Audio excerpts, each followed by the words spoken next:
This is live. Oh yeah, it seems to be. So yeah, I basically wanted to kind of follow on from where Charles got to in terms of the overview of OpenDaylight, but then drill down on one specific kind of application area, which is BGP. As I mentioned just now in the Q&A though, it's not pure BGP, so I'm using a few different plugins. Also, to some extent, trying to segue a bit to the Panda presentation that we've got later this afternoon, kind of seeing where that fits in with all this. I mean, my background is very much in service provider, so I've been at Cisco like 6 years, but before that I generally worked at SPs, so most recently at British Telecom, and doing kind of large-scale service provider networking. But my original, when I started my career, it was as a software developer writing C code, so this whole kind of SDN thing's been interesting in terms of coming back to coding. So I want to give a quick overview of what BGP and PSEP is in OpenDaylight, and then go into 3 use cases. I'm going to demo 2 of them. Charles mentioned the kind of online sandboxes, and the reason for demoing these 2 is I'm using online sandboxes, whereas for DDoS mitigation, I need a real forwarding plane, so I'd have to go into a real router somewhere. So the overview is just to sort of show where it fits in. So OpenDaylight, top right, the 2 plugins we're dealing with are BGP and PSEP. Originally, BGP and OpenDaylight was written specifically for BGP-LS. So BGP-LS is a way of getting link state routes out of your IGP, so out of OSPF or ISIS, and exporting them with BGP. But of course, the nice thing with BGP is once you've built it, because you add new address families really just as TLVs, you can just keep adding address families. And from an ODL perspective, and I guess from any SDN controller's perspective, the thing to remember is that we are not a router. We're interacting with routers. So what a router does with a RIB, with a set of routes, is it generates a FIB from it that it uses to forward packets. What OpenDaylight does with a RIB typically is generates a topology. And topology is the sort of the key abstraction. Charles mentioned the model-driven thing. So we have a topology model that we implement in OpenDaylight, which is in the ITRS working group in IETF, and that model can then be specialized for different types of topology. So BGP-LS builds us a topology, so a graph of the network. Then PSEP we can use to program LSPs through the network, so MPLS LSPs. But as I say, we also have all these other address families. So processing of BGP routes in OpenDaylight is just like in any router. For each peer you build an adjacent ribbon, so that's all the routes this guy gave you. You then apply an import policy. Now currently in OpenDaylight there's very limited policy. I think you can have a policy to block everything or otherwise pretty much allow everything that's legal. And that generates an effective ribbon. I think there will be some work on doing more policy. But I think one thing again to remember is you're dealing with software. This isn't a router, so we can, in the Java code, interface directly into any of these different components that we want to. We can spin up as many ribs as we want to, and we can write our own code that takes stuff out of one rib and puts it into another. So it may not make sense to do topology in the usual sort of Cisco router topology case or sense. We then have the decision process. So I don't know if anyone here has ever worked in an internet provider or worked running networks. With BGP, did you have the list by your desk with the BGP decision process? Because I always had it like glued up next to my desk, this kind of local pref first, then wait and whatever. I've forgotten it all now. But so we had that decision process. And again, that's the sort of thing that we might want to make programmable because we're an SDN controller. Maybe we should let you write your own decision process rather than enforcing one on you. This is kind of a plea for developers at this point. So from that, we generate the local RIB. So and that is what we'll then use to generate topology. And we have one local RIB for all of our neighbors. Then we apply again a very simple export policy, and we generate an adjacent RIB out for each of our peers. Also, because everything's based on these Yang models, so it's a data modeling language, and models tend to either be instantiated as configuration state or operational. And the problem is the RIB's all operational data. So what we have to do is create like a special instance that we can configure. So this means that through RESTconf we can go in and we can push routes into the system. But as I mentioned before, because if you're coding inside the controller in Java, there's nothing that says you have to do that. You can write Java code that'll poke stuff straight into one of the RIBs, whichever one you want. So then topology is generated. So in the BGP-LS case, that's effectively your OSPF or ISIS topology. But we also generate other topologies like the V4 and V6 ones, which are kind of a misnomer as a topology because there's no links. It's just nodes which are your next hops, and then for each next hop a list of prefixes. And again, because you can write these topology exporters, you can develop really whatever topologies you want. And I keep meaning to get around to doing like an ASN topology for ISPs that would show you the AS paths through your network. So yeah, topology model. So to my mind, this is the best way of doing a network level abstraction. And really, if you're doing anything in SDN in the broadest sense, what you need is a network level abstraction. Because if you're just going to operate on individual nodes, why on earth do you need a controller? The whole point is to get away from thinking about individual routers to thinking about the network as a whole. So what it is just a list of nodes, a list of links. Finally, it seems to be getting towards RFC, modulo a bit of politics and the ITF over it. As well as nodes and links, you have these termination points. And that's just a way of disambiguating interfaces. So, you know, two routers have two links between them. You need to know which is which.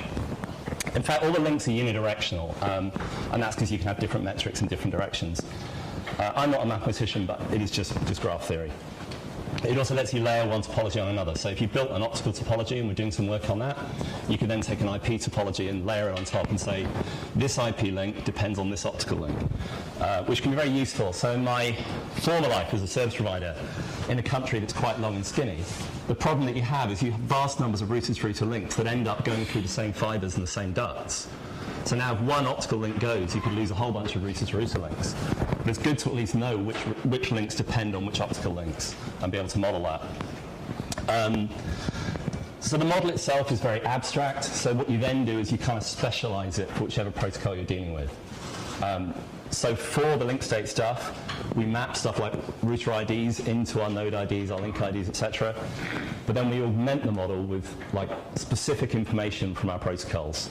So what that lets you do is sort of program to whichever level works for you. So if you just want to draw a topology of the network, you don't need to care if this is open flow or if it's link state. It's just a topology. But if you want to start messing with stuff, you might need to know, well, this is an IP topology. Or you might even want to know it's OSPF or ISIS. So what you end up with is this kind of dependency tree almost. We say we have the network topology. So in the new topology models that OpenDaylight's moving to, we actually separate the network, which is just the nodes, from the network topology, which has links in it. But then we effectively augment that to get a layer 3 unicast topology for link state, but that again gets augmented into OSPF or ISIS. So then you'll see things like router IDs will end up in the unicast topology, but things like your ISIS net ID is going to end up in the ISIS topology. And how that happens is we basically pull the roots out of the RIB through a topology exporter that pushes them into this topology. And really, again, this is all about sort of syntax and semantics. So what you want from a controller is easy interfaces for developers. Talking to the RIB, you've got that because you've got REST and JSON. But the problem is the object you're looking at still has all the stuff in it that says, here's my local pref, here's my AS path, whatever it is. So you as a developer now have to understand BGP. Once you get to the topology, you've got some semantic change as well as syntax. And now you're actually seeing nodes and links, not seeing routes. And so in general, we'll see people working with that. So I mentioned the link state topology, and that one's the only one we get from BGP that actually has links in it. But the other one we're going to come on to is PSEP. So this is the path computation, how we push routes push paths into the network. So that's the first demo, which we're hoping will work. I did sacrifice a chicken. So I mentioned this thing about using different protocols, one to get information, one to push it in. So we're using BGPLS to get data out of the network. So now we know what our ISIS or OSPF topology looks like. Then we use PSEP to program MPLS label switch paths into the network. So what I've got running here, oops, wrong way. Let's minimize that. What I've got running here is an Ubuntu VM that's got OpenDaylight running in it. It's also got this application called Pathman SR. All this stuff's up on GitHub, so I can point you at that. Better find the right browser window. There you go. Aha. This will, of course, be the problem with changing resolutions. So what I have running in the sandbox in the cloud is a setup with 16 different virtual routers, neatly mapped onto approximately a map of the US. I just twiddle that manually while I was waiting to talk. And so you can actually, you can log into these. So literally from here, I can telnet into those routers if I want to. But what we're going to do instead is we're going to set up a path through them. Oops, that's the last one I set up. Ha, great. I just go to that, don't I? So let's pick, I don't know, let's stick with Boston. Where are we going to go to? San Jose, maybe. So now what I do is I say, well, what's the metric I'm going to use? Do I want to use normal IGP metric, T metric, so the traffic engineering metric, or just count number of hops? Or in fact, I can go manually and just sort of draw the path across my network. What's sort of cute here with the algorithm is, so I do IGP metric and compute paths. So instead of Dijkstra getting a shortest path, this is Nijkstra, after my colleague Nicholas who wrote this, which gives you every possible path. So let's pick one that's probably fairly insane. Boston, New York, Chicago, Kansas City, Minneapolis, Seattle, San Jose. There you go, it's deployed. So now, if I list my paths, you can see that path in the network, and then I can just go in and delete it if I want. Yeah. So that's an example of an app that's sitting on top of OpenDaylight. The app itself, Pathman, is written in Python, but then it exposes a REST API northbound. From the web browser, it's using JavaScript. There's again, it's open source. There's like a library called NextUI that lets you do topology maps and things in JavaScript. And it's just using that to draw it out. But then the API adds things, commands for pushing paths into the network and that sort of thing. So let's get rid of that one. Back to demo or presentation. Right, so next use case is DDoS mitigation. So this is kind of a live issue for a lot of carriers, and we've had a fair bit of interest in people using controllers to do this. So the issue is you've got a network, you've got some kind of DDoS attack. The issue is you don't want to be going in, you're under time pressure, so the last thing you want to be doing is going in and telnetting into each of your routers one by one to add ACL entries or anything like that. So what BGP now has is FlowSpec, which, oops. So BGP FlowSpec effectively lets you push, very much like OpenFlow, push like a flow match action rule into the network, but you're doing it through the BGP infrastructure. So now you've got the use of the route reflectors. So I can push it from a controller, and then, for example, every edge router in my network, if it's configured to import that community that I advertise these routes with, they'll all import that same rule. So instead of having to use OpenFlow and touch each one of them individually, we're now touching them all in one go through BGP. So the question then is, how do you figure out that there's a DDoS attack going on? And I think this is one of the big trends we're seeing in networking. I think Charles sort of alluded to it, this issue of the amount of data that's coming out of the network. So in the old days, we used to poll things with SNMP. The challenge there is you just can't get the data out quickly enough. So what you need to do, or what you ideally want to do, is have some kind of streaming telemetry coming off the network where either events or time series data counters are being pushed through a collection infrastructure. And then what you typically do is put a message bus on the back of this, and then from that message bus you can feed multiple applications. And one of the applications that we typically feed is Panda, which there's a talk on this afternoon. So this is a platform for network data analytics. So great, we've now got all these analytics. So with a bit of machine learning foo, we can see that there's a DDoS attack going on. But the problem is, what do we then do about it? So that's where I would say the controller can come in. So you can build an API on top of the controller, which is now intent-based, and says, okay, I'm getting a DDoS attack from such and such an address on such and such a port, shut it down. The app making that call doesn't need to know what that involves. What it would involve in this case is OpenDaylight using BGP FlowSpec to push a flow rule into the network to drop those packets. This is actually in the wrong order, but just to give the FlowSpec overview. So yeah, very much like OpenFlow, but using BGP. What it lacks, because it's IP-centric, it lacks all the layer 2 stuff. So you can't match MAC addresses, because that's kind of meaningless if you're in an IP world. So having said that, OpenDaylight does now support the EVPN address family for BGP, which is about MAC addresses. So perhaps we should wind the IETF that they ought to put those in FlowSpec. And so in terms of actually blocking it, what you would do is you just advertise that FlowSpec route. So so you have this RESTconf API that says, okay, shut this down. Some kind of app inside OpenDaylight. The BGP plugin would advertise the flow spec routes to route reflectors, and those would then push it out to your PEs, and that would result in attack being stopped. I have got a demo for this somewhere, but as I say, it uses real routers rather than the sandbox. So the final demo I want to quickly show, I have to zoom through these slides, I expect. So CDN localization. So what this comes down to is, have I gone the right direction? Oh yeah, this is just the overview of the protocol we're going to use, BMP. We didn't specifically have to use it for this, but the nice thing with BMP is that instead of, it's basically like BGP. I don't know if anyone here has heard of BMP.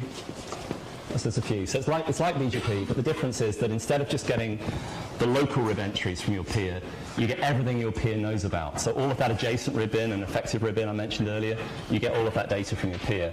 It can be very handy at exchange points because you want to know what all of your peers have advertised to you. But equally on a route reflector, it can be really useful because then you get to see everything the route reflector knows about, not just the best routes it's selected. So the problem we're trying to address here is over-the-top video.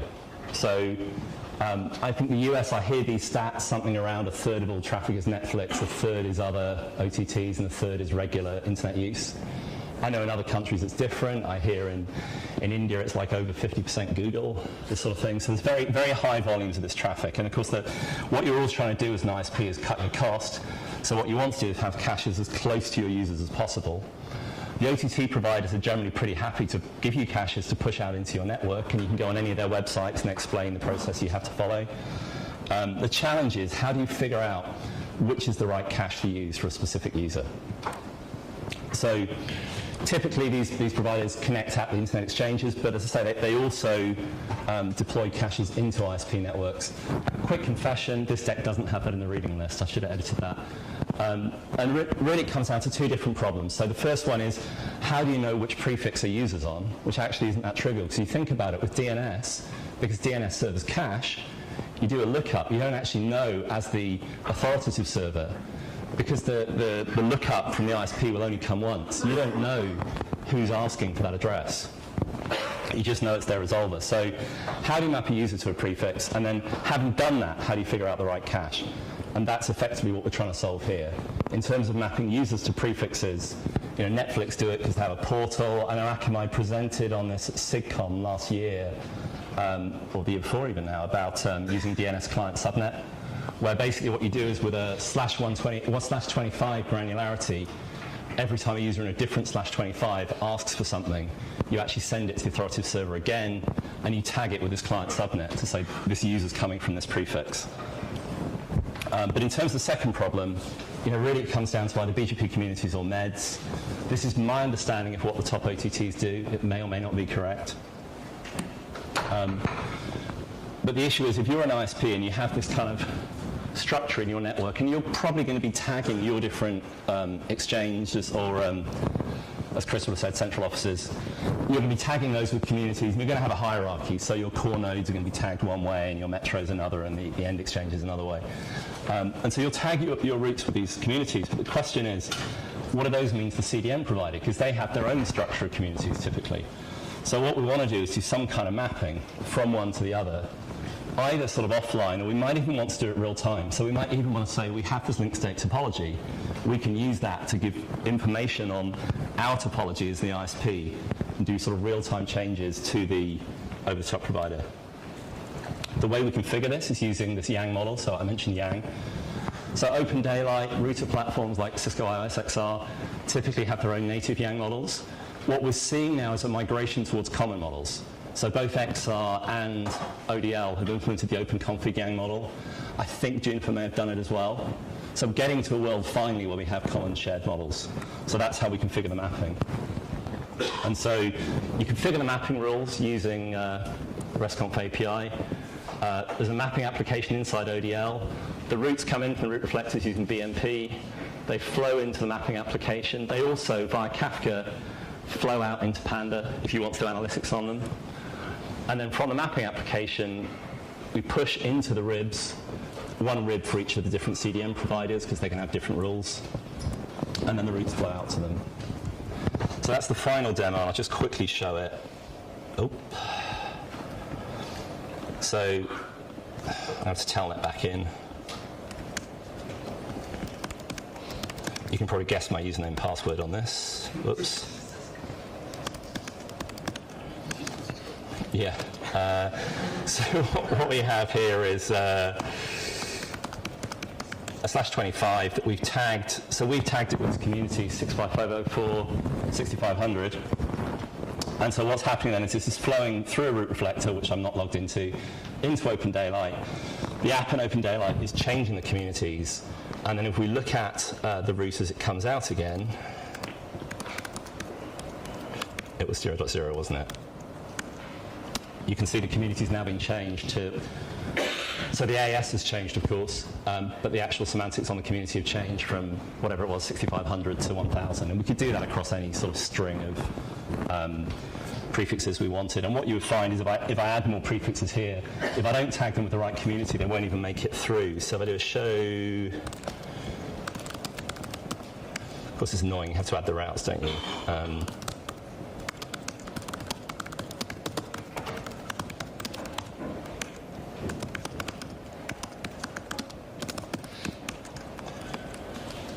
Let's go 2.0.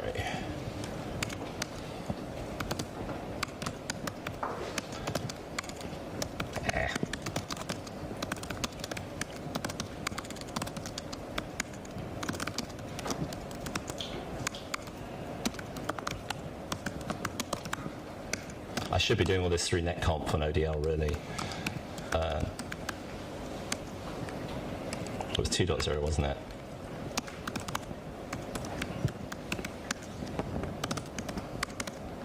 Probably really foolish of me to try this live.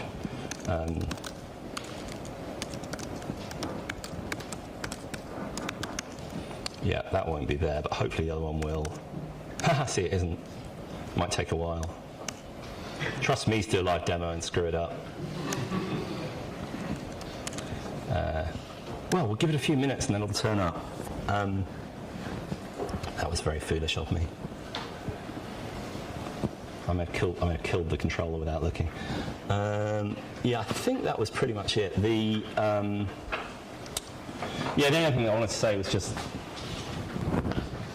yeah, most of the stuff's up there on GitHub. So I've got a Git set up for this OpenDaylight setup, which includes all the scripts you need to get ODL up and running with netconf, BGP, PSEP, etc., including there's like a Vagrant box in there, so if you want to do it with Vagrant rather than just installing it. Then the Pathman SR thing is the app I mentioned that I showed. There's also a bunch of videos out there of, I think these are ones I did at the ODL Summit last year, running demos that actually work and that sort of thing. So yeah, any questions? Sorry? Probably not yet, but I can put them there. Haha, it's made it. Good, good.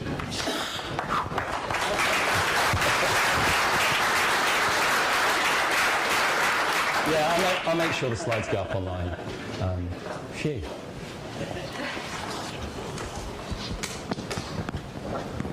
Any other questions?